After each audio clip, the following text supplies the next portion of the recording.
అద్దెకి ఇంట్లో దిగి ఆ పైన ఆ ఇంటిని కబ్జా చేయాలనుకునేటువంటి వాళ్ళకి సుప్రీంకోర్టు తీర్పు అన్నటువంటిది ఒక పెద్ద ఎఫెక్ట్ ఇది.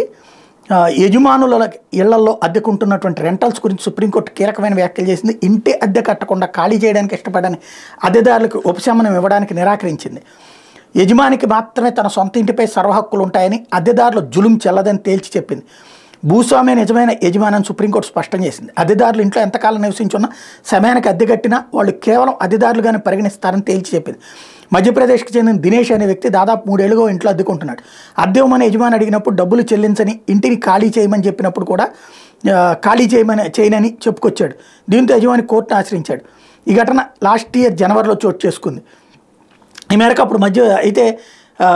మేరకు అప్పుడు మధ్యప్రదేశ్ హైకోర్టు కూడా అద్దెదారుడికి 9 లక్షలు చెల్లించడానికి 4 నెలల సమయం కూడా ఇచ్చింది.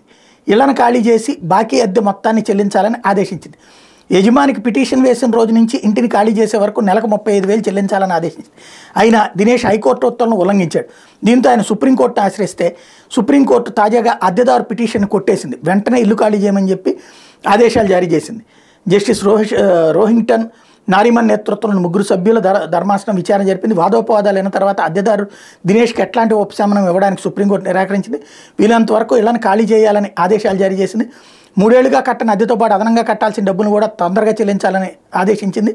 ఈ మేరకు అద్దెదారు తరపు న్యాయవాది దుష్యంత్ పరాశర్ మాట్లాడుతూ ఇంటి అద్దె జమ చేయడానికి సమయం ఏమన్నారు, కానీ సుప్రీంకోర్టు బకాయిలు క్లియర్ చేయడానికి అద్దెదారుడికి ఇదివరకే చాలా ఎక్కువ సమయం కేటాయించడం జరిగింది. ఇంకా సమయం ఇవ్వడం కుదరదని చెప్పి తేల్చి చెప్పింది. యజమాని ఇంట్లోనే ఉంటూ అద్దె చెల్లించకుండా యజమాని వేధించడం కరెక్ట్ కాదని, దీన్ని కోర్టు ఉపశమనం ఇవ్వడం జరగదన్నారు.